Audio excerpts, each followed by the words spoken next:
Welcome to Thriller Channel. Thriller story. இறுதி அழைப்பு. ஒரு நகரத்தில் இரவு 11:45 மணிக்கு மழை பொழிந்து கொண்டிருக்கிறது. இளமையான பெண் அருந்ததி வயது 27. ஒரு காரை ஓட்டிக்கொண்டு வீட்டிற்கு திரும்பிக் கொண்டிருக்கிறாள். மொபைல் போன் மணி அடிக்கிறது. அவள் எடுத்தவுடன் அறிமுகமில்லாத ஆண் குரல். உன் வாழ்க்கையின் கடைசி 80 நிமிடங்கள் ஆரம்பம் ஆகிவிட்டது. பிழைக்க விரும்பினால் என் சொல்லைக் கேள் என்று சொல்கிறான். அருந்ததி அதிர்ச்சியடைந்து போனை கைவிடுகிறாள். அவளது வீட்டுக்கு வருகிறாள். வீட்டின் கதவு பாதியாக திறந்திருந்தது. அவள் மெதுவாக உள்ளே செல்கிறாள். மேசையின் மேல் ஒரு புகைப்படம். அதில் அவளது நண்பன் விக்ரம், போலீஸ் அதிகாரி.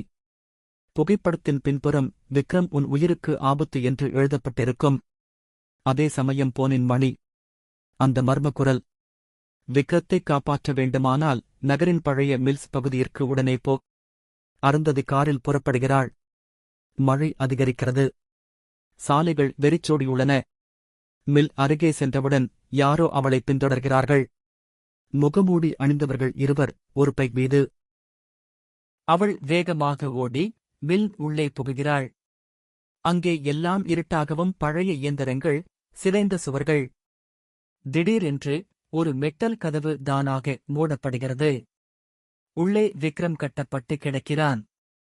அவள் ஓடி அவனை அவிழ்க்க முயற்சிக்கிறாள். ஆனால் அவரது வாயில் ஒரு காகிதம். நீங்கள் இருவரில் ஒருவர் மட்டுமே உயிருடன் பிழைப்பார். அதே நேரத்தில் பெரிய ஸ்பீக்கரில் அந்த குரல் ஒலிக்கிறது. இது பழிவாங்கும் விளையாட்டு. 5 ஆண்டுகளுக்கு முன்பு நீங்கள் இருவரும் செய்த குற்றத்தை நினைவுபடுத்திக்கொள். அருந்ததி, விக்ரம் இருவரும் பதறுகிறார்கள். பின்புல ஞாபகம். 5 ஆண்டுகளுக்கு முன் அவர்கள் போலீஸ் விசாரணையில் தவறான சாட்சியத்தால் ஒரு நிரபராதி சிறையில் அடைக்கப்பட்டான். பின்னர் அவன் சிறையில் இறந்தான். குரல் சொல்கிறது, அந்த மனிதனின் தம்பி நான்தான்.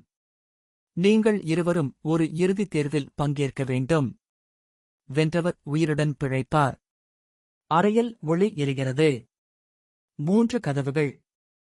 ஒன்றில் தீ. 2வது பாம்புகள். 3வது தண்ணீர் நிரம்பிய பாதாளம். அவர்களுக்கு 5 நிமிடம் மட்டுமே. விக்ரம் தண்ணீர் பாதையை தேர்வு செய்கிறான். அருந்ததி பாம்பு பாதையை தேர்வு செய்கிறாள். அவள் நுண்ணறிவால் பாம்புகளைத் தவிர்த்து வெளியேறுகிறாள். ஆனால் விக்ரம் தண்ணீரில் சிக்கி மூச்சு திணறுகிறான். அருந்ததி வெளியே வந்தவுடன் அந்த மர்ம நபர் அவளை எதிர்கொள்கிறான். அவன் முகத்தை அகற்றுகிறான். அது அவள் நினைத்ததை விடவும் அதிர்ச்சியானது. அந்த நிரபராதியின் தம்பி அல்ல, உண்மையில் விக்ரமின் முன்னாள் போலீஸ் கூட்டாளி சுரேஷ். விக்ரம் லஞ்சம் வாங்கிய வழக்கில் சுரேஷ் சிக்கியதால் அவன் வேலை இழந்தான். இதற்காக பழிவாங்க திட்டமிட்டிருந்தான். சுரேஷ் விக்ரம் உயிரோடு இருப்பதை அறியாமல் அவளை விடுகிறான். ஆனால் கடைசி காட்சி தூரத்தில் ஒரு ஆம்புலன்ஸ். அதன் உள்ளே விக்ரம் கண்களைத் திறக்கிறான்.